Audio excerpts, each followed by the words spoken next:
I'm at the rooftop. It's 5:50 in the afternoon. Okay. Ayan, magdidilig po ako ng aking halaman. May dalawang puno ako ng manggarita. So, experimental lang. Ano po ito? Grafted siya. So, siguro mga next year pa to. Siyempre, kailangan muna niyang tawag dito, i-develop ang kanyang mga roots sa baba. Basa pa oh.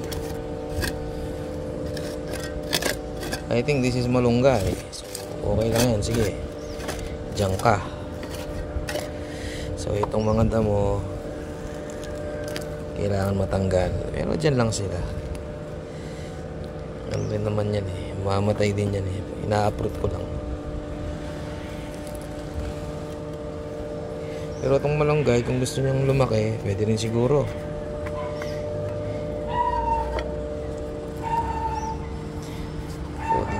Kung ang sitwasyon dito sa taas, ito lang hindi ko gusto rito eh. Itong Meralco na poste na may transformer hanggang baba po yan. Yan naman na nakikita nyo yan.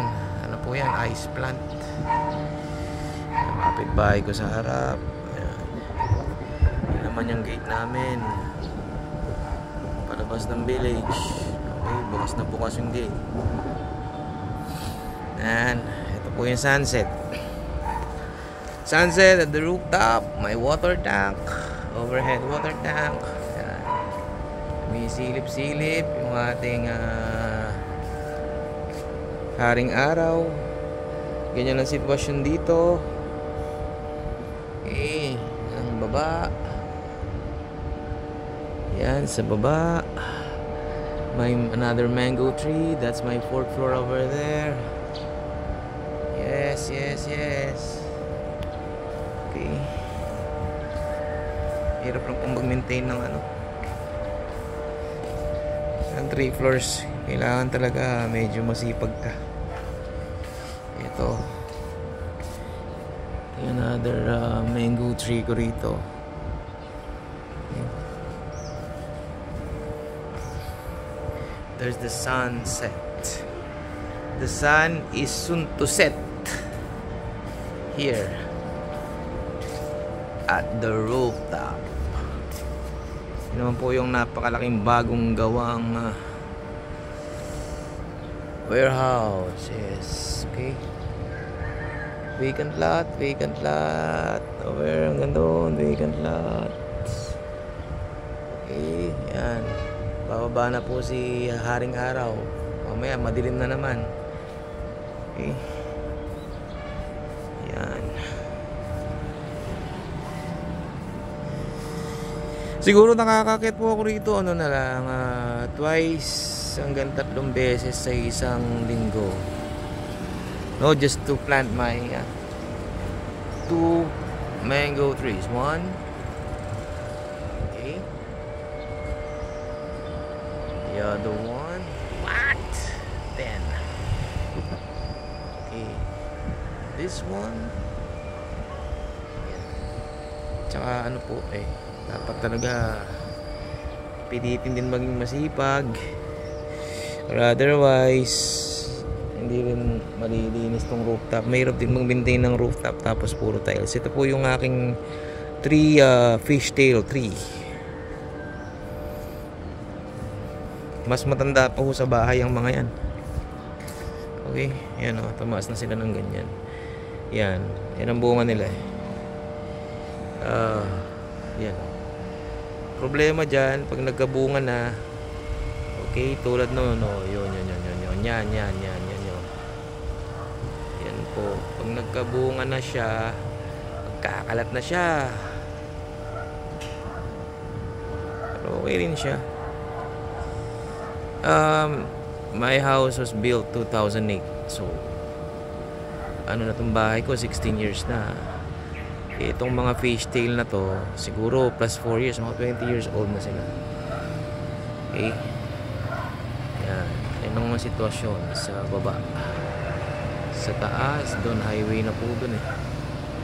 Makikita naman yung highway rito, may mga dumadaan na sasakyan dyan. Tingnan nyo, yun, doon. Okay. Doon! Highway na po yun. Highway. Nakakabobo pang gamitin itong cellphone na ito eh.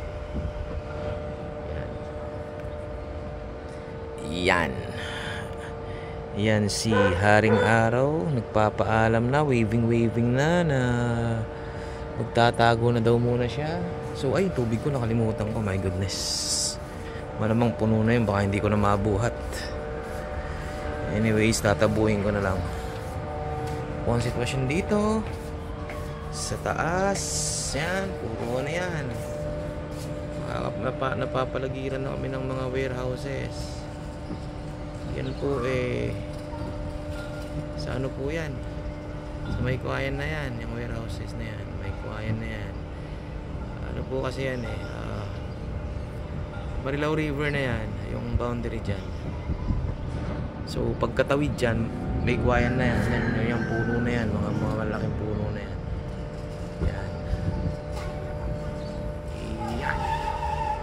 Yan bundok na ng Sierra, ano yun eh, Sierra Madre.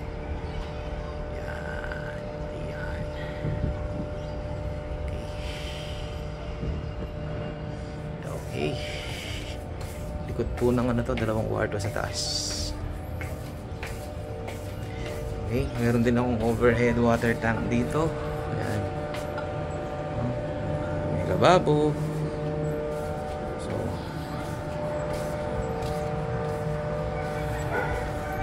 okay. Magandang araw po sa inyo lahat. Bukas pasukan na naman. Okay. Thank you. God bless po.